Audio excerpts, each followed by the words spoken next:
Real talk for real people, right here in the Inland Empire. We are 1050 AM KCAA.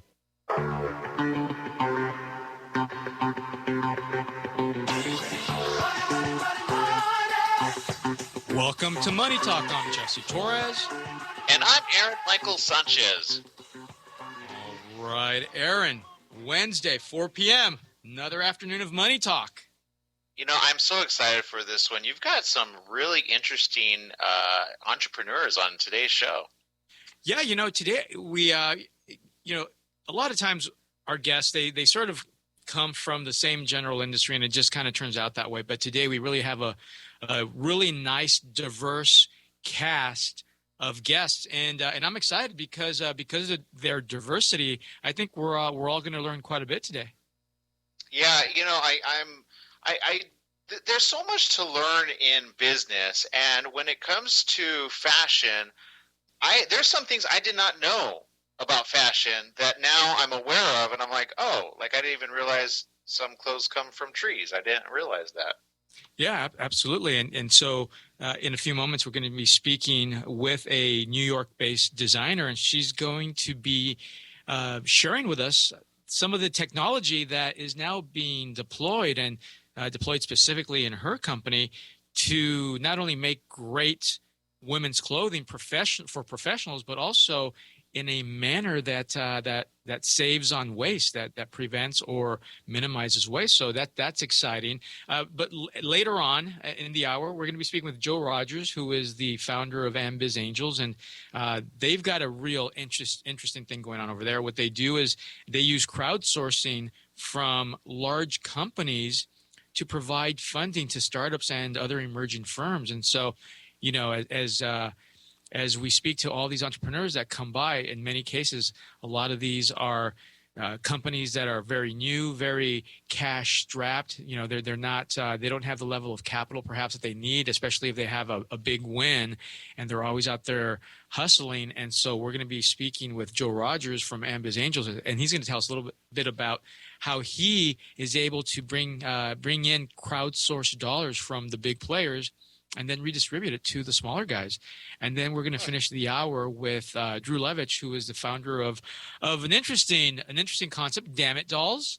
And I know that's going to be a real fun segment. You know, this is. I think you just booked that just so you could actually say "Damn it," because it's the name of the. Exactly right. DAMMIT. Right. So we'll be speaking with him about his interesting concept and how he helps folks get the stress out. But before that, we have on the phone Natalia Allen. Natalia, welcome to Money Talk. Thank you. So Natalia, this is really interesting. I was looking at your background and I was reading up on the company, and you know, you've gone and done something that is pretty interesting. You know, my mother grew up in the Los Angeles-based fashion industry, and so when I was a kid, I spent a lot of time downtown running around, and you know, and I would see these folks design clothing, and they would literally use these pins and this vellum type, this paper type product, and then they would use it as a mold to then cut the fabric, and then you know they make all these creations. You and your company, you've pretty much done away with that, and you've just decided to leverage technology to take it to the next level. Yeah, you're exactly right. We're sort of applying our design and creativity to the supply chain, not just the product. So why don't you, for those folks that are not familiar with your line of clothing, why don't you sort of tell us a little something about what type of clothing that is that you make, and then maybe you can kind of jump into how it is that you differ from the competition. Sure. So I graduated Parsons School of Design here in New York City, and I graduated Designer of the Year. And rather than work for a group of designers as an assistant, I was able to work with a number of multinationals as a design innovator, and that was because my thesis work really focused on wearable technology, so integrating smart textiles and innovative manufacturing processes into the actual collection. And it was during that time that I think I evolved in understanding not just the design process, but also the fashion industry. So seeing at an industrial commercial scale how clothes were made, and also how they were sold and mostly disposed of prematurely. And Well, Natalia, yeah. I was reading that and I didn't really understand. I didn't even know that this was happening. Can you give our listeners an idea of what happens behind the scenes? I think you mentioned in one interview very atrocious things. Yeah, I mean, I think there are three big issues, right, that we sort of have to address, and I think the industry is slowly waking up. One is toxicity. So there are chemical inputs that are used pervasively in the fashion industry, which are known carcinogens, neurotoxins, they're endocrine disruptors, and basically skin being a very large organ, it's not a great idea to put these things in our clothes and then to wear them day after day. Another issue, obviously, is waste in how clothes are manufactured. So just the understanding that when we build something, there's an inherent waste, and that acceptance seems to become like the norm. Then there's also the fact that fashion is getting faster in terms of its life cycle. So there's an understanding that clothes will be discarded of, just even clothes that were made and never even had a chance to be sold because the cycle is so fast. So there's just a carelessness about what we make and how much we make. And these items, they're dumped in other countries, usually developing nations, developing economies, or sometimes just in landfills here in developed nations like the U.S. And finally, there's I think an issue with human rights, and I consider it just exploitative labor, generally paid, sometimes not, but paid very poorly, and exploiting the fact that there are women, because most clothing workers are women, in these developing nations that are just so desperate for a job that they'll frankly do almost anything. And so rather than pay them in a reasonable scale for the economies that they live in, many branches take advantage of the desperation. So those are the three sort of major issues that I felt were unacceptable, and I sort of had an issue with just kind of like sitting back and going with the flow. So how, Natalia, you noted these issues, the toxicity, the waste, relative to the short life cycles and the human rights issues. So at what point did you then have that aha moment and say, I love the industry. You've dedicated yourself, you've studied hard, you've received the accolades. At what point did that aha moment come and say, if I apply technology to this, I can actually address all of these issues? So the interesting thing is, 10 years ago, we were integrating computers, into jackets, right? So we had wearable devices. The things that we were able to do in terms of a technological standpoint was pretty inspiring and pretty compelling. And to answer your question specifically, it was getting out of that atelier, the studio, the school setting, and getting into factories, right? Going to textile mills, actually sourcing the components. Because as a designer, I was really responsible also for commercializing the concepts. It wasn't enough to just sketch them. So I actually had to liaise with the factories and meet the factory workers and understand the towns and the environments that they lived in and the conditions under which they worked.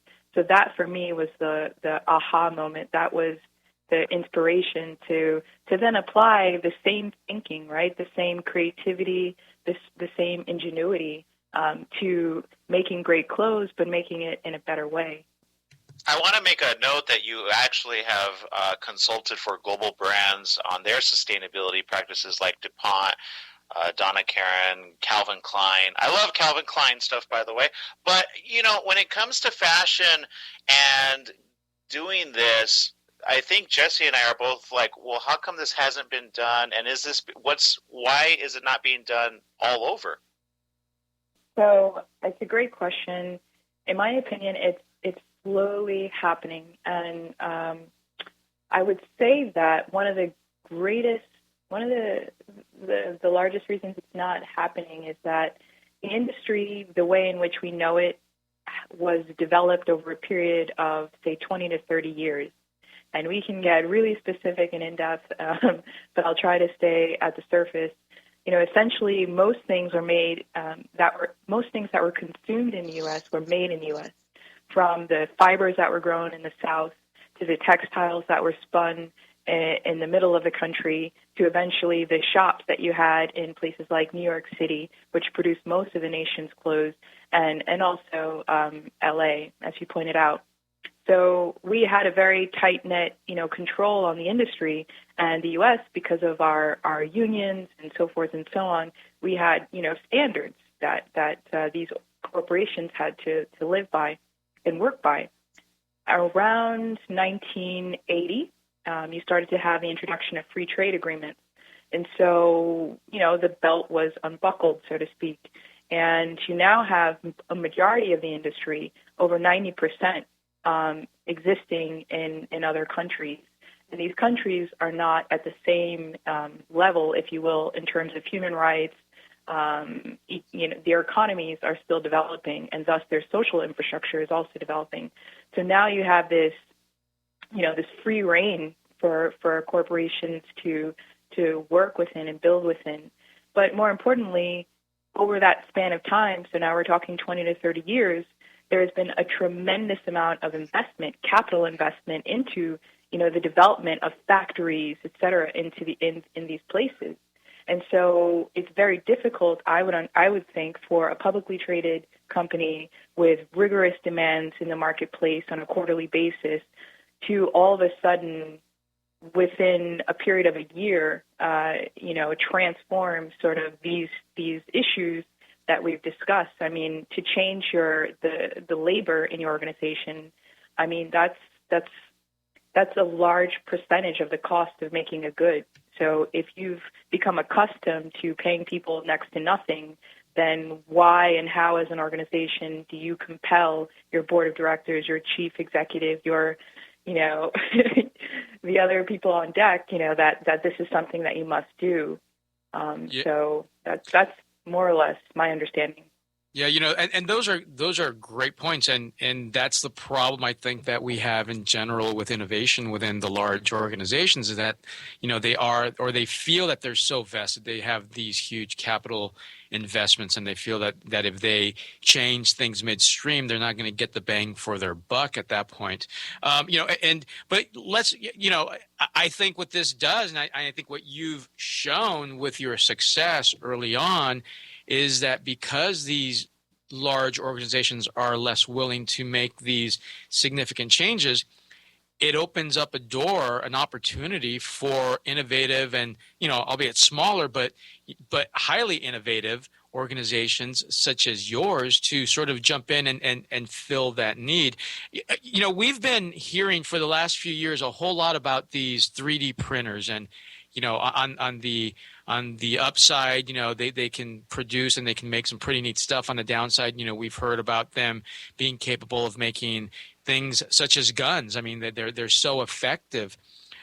Do you see in the near future, the ability to, rather than you manufacture this clothing, you creating the blueprint that someone can download and then make a customized business apparel for themselves based on their own measurements taken at home? I mean, do you see the future of clothing going in that direction at all?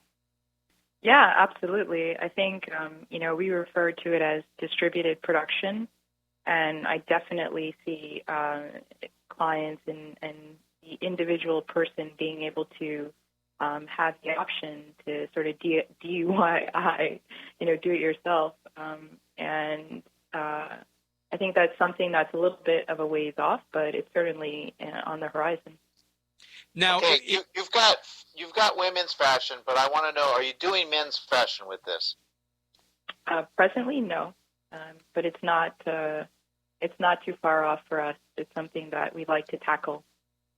We need the Jesse Torres line because this guy wears some snazzy stuff. Oh, really? No, no. Now he's telling a fib. You So probably you need need the to Jesse. fashion him. I am a fashion faux pas wherever I go. So people like to keep me indoors for that very reason.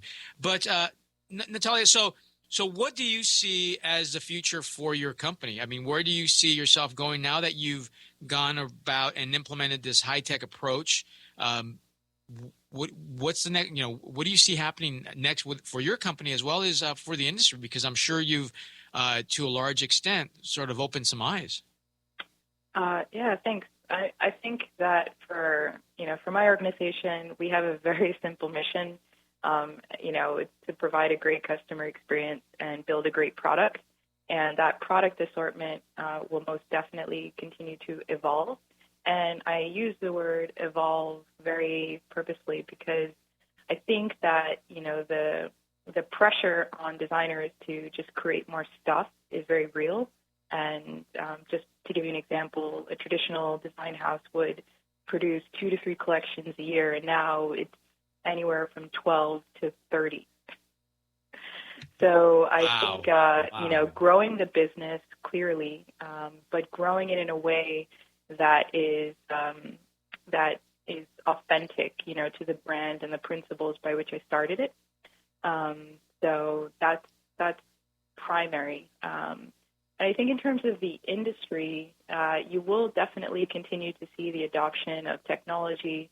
I think there will continue to also be businesses having to have a closer look at their practices and thus becoming more sustainable because if not for ethical, moral reasons, for, financial reasons, at the end of the day, natural fibers, et cetera, they're increasingly expensive and they're increasingly scarce.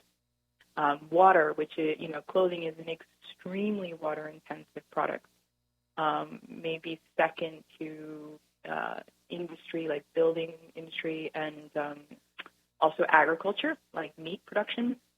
But clothes are extremely water-intensive, and you're already seeing, battles over water distribution from, for example, the Yangtze River. So I think that businesses just in general, in order to be competitive and also in order to continue growing, will have to become more sustainable. Yeah. Well, congratulations to you and all your folks over there in it's the company's commitment to corporate social responsibility. I think, and it comes off, as very genuine, and I always like to hear about companies that are doing well, that are doing good by doing good, and so it's always a good sign when corporate social responsibility and profitability and success can sort of sit together, because I think for a long time people thought that if you were a good corporate citizen, it meant that you weren't profitable and that you weren't successful. And so I think you're showing that that you can do good and do right, and as well as be financially successful. So Natalia, how do folks find out about your line of clothing? Sure. So, and I would just add one thing to that. No one cares if you're donating proceeds or if you're saving polar bears if your product stinks. So, while I'm definitely happy that we're doing things in the in the best manner possible, I think at the end of the day, we judge ourselves based on the quality of products we produce, right? And ultimately, I think that's what's going to make or break the business. And I think that's not just true for Natalia Allen, right? I think that's true for most businesses. And it's something that's often overlooked when addressing like corporate, like CSR. Yeah. And what's that? I absolutely agree. You got to have something that people want to buy before, because they're not going to spend no matter how good of a corporate citizen you are. So you're spot on there. Yeah, thank you. So basically my website is nataliaallen.com. So NATALIA ALLEN.com. And you can find out more about the line, more about my background there. Sounds You also great. have a Facebook and a Twitter. Don't forget to add those too. That's right. Yes, that's right. definitely. Well, Natalia Allen, founder of Natalia Allen line of clothing for women, high quality professional clothing for women. Thank you for joining us on Money Talk this afternoon. Thanks for having me. And we'll be back with more Money Talk after these messages.